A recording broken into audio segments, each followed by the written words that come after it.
আসসালামু আলাইকুম, সবাই কেমন আছেন? আশা করি সবাই ভালো আছেন। অনেক দিন ধরে মোমো বানানোর খুব ইচ্ছা হচ্ছিল, তাই বান্ধবীকে বললাম চল মোমো বানাই। বলতে দেরি বান্ধবীর রাজি। দেন চলে গেলাম বান্ধবীর বাসায় মোমো বানানোর জন্য। সব ইনগ্রিডিয়েন্টস রেডি করে আস্তে আস্তে আমরা ইউটিউব দেখে দেখে মোমো বানানোর চেষ্টা করছি। তো প্রথমে আমরা কি করলাম, ময়দা মেখে নিলাম অল্প করে পানি দিয়ে, তেল এবং লবণের সাথে। আস্তে আস্তে একটু একটু করে পানি দিচ্ছি আর ময়দাটা ভালো করে ময়ান করে নিচ্ছি। আমাদের ময়দা মাখানো শেষ। এবার একটা বাটি দিয়ে ঢেকে দিলাম এবং আমাদের ময়দা মাখানোর পর 30 মিনিট রেখে দিলাম। পাশাপাশি আমাদের যে ইনগ্রিডিয়েন্টসগুলো লাগবে, যেমন চিকেন, গাজর, এগুলো সব কেটে ধুয়ে পরিষ্কার করে নিয়েছি এবং একটি ব্লেন্ডার জারে চিকেন এবং সমস্ত মশলা দিয়ে ব্লেন্ড করে নিচ্ছি।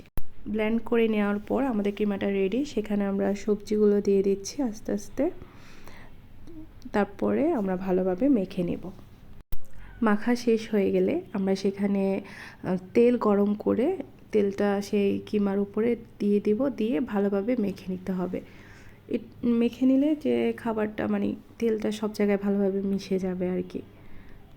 আমাদের খামির বানানো শেষ। এখন আমরা ডোগুলোকে ছোট ছোট করে কেটে নিচ্ছি বানানোর সুবিধার জন্য। ছোট ছোট করে আমরা রুটি বেলে নিব। একদম মোটাও হবে না, বেশি পাতলাও হবে না, একদম মিডিয়ামভাবে আমরা রুটিগুলো বেলে নিচ্ছি। আপনারা দেখতে পাচ্ছেন, আপনাদের দেখার সুবিধার্থে আমি একটা রুটি বেলে দেখাচ্ছি। সো রুটি বানানো শেষ। এখন আমরা মোমো তৈরি করব। আমরা সবচেয়ে যে শেপগুলো সহজ ছিল সেগুলো ট্রাই করেছি, কারণ আমরা প্রথমবার বানাচ্ছি আর আমাদের এক্সপিরিয়েন্স নেই। তারপরেও চেষ্টা করছি যেন ভালোভাবে করতে পারি। সো যেভাবে দেখাচ্ছে সেই যতগুলো দেখেছি সবগুলো আমাদের মোটামুটি কঠিন মনে হয়েছে এবং কয়েকটা আমাদের কাছে ইজি মনে হয়েছে। তো আমরা দুইটা সিলেক্ট করেছি যে আমরা এই দুইটা নিয়মে বানাবো। সো আমাদের মোটামুটি সবগুলো মোমো আমরা এই দুইটা নিয়মেই বানিয়েছি। আর এটা আমার কাছে অনেকটা ইজি মনে হয়েছে। তো দেখতে থাকুন।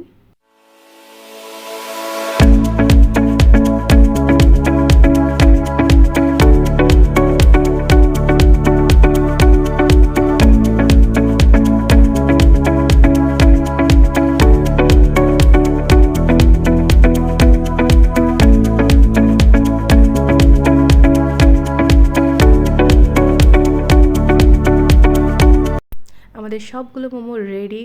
আমরা এখন এখান থেকে কিছু মোমো স্টোর করে রাখবো পরবর্তী দিন খাওয়ার জন্য বা পরে খাওয়ার জন্য।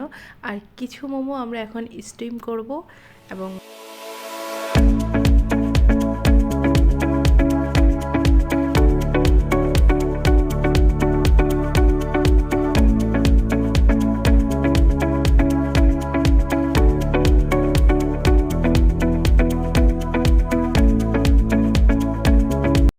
আমরা এখন চিলি অয়েল তৈরি করব। তো চিলি অয়েলের জন্য যে প্রয়োজন, শুকনো মরিচ, রসুন আর সয়া সস আর স্বাদ মতো লবণ।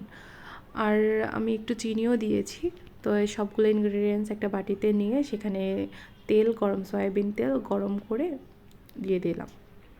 সো দেখতেই পাচ্ছ চিলি অয়েল একদম রেডি এবং মোমো আমাদের স্টিম হয়ে গেছে। এখন প্লেটিং করার সময়। তো সবগুলো মোমো প্লেটে নিয়ে নিচ্ছে আর আমার ফ্রেন্ড বলছে উফ খুব ভালো গ্রান বের হয়েছে, আশা করি খাবারটা ভালো হবে। সো যে খাবারটা আসলে ভালো হবে। দেখতে তো মাশাআল্লাহ খুব ভালো হয়েছে। ফাইনালি আমরা মোমো তৈরি করে নিয়েছি। ফার্স্ট টাইম হিসেবে আমরা অনেক ভালো রান্না করেছি। আমরা আমাদের উপর অনেক গর্ববোধ করি। যাই হোক, এখন টেস্ট করার সময়। তো আমরা যখন টেস্ট করছিলাম তো আমাদের মনে হয়েছে কিছুটা লবণ কম হয়েছে। ঝাল এভরিথিং পারফেক্ট ছিল, শুধু লবণটা একটু কম হয়েছে, যার কারণে একটু টেস্ট আমাদের অত ভালো লাগে নাই। তারপরেও আমরা যখন টমেটো সস দিয়ে খেয়েছি বা সসটার সাথে খাচ্ছি তখন খুব ভালো লাগছিলো। সো এটা আমাদের ফার্স্ট ছিল। আশা করছি ভবিষ্যতে আরও ট্রাই করব, আরও ভালোভাবে বানানোর চেষ্টা করব, তখন হয়তো টেস্ট আরও ভালো হবে। তো ফার্স্ট হিসেবে ইট ইজ বেস্ট। এই পর্যন্তই। সবাই ভালো থাকবেন। আল্লাহ হাফেজ।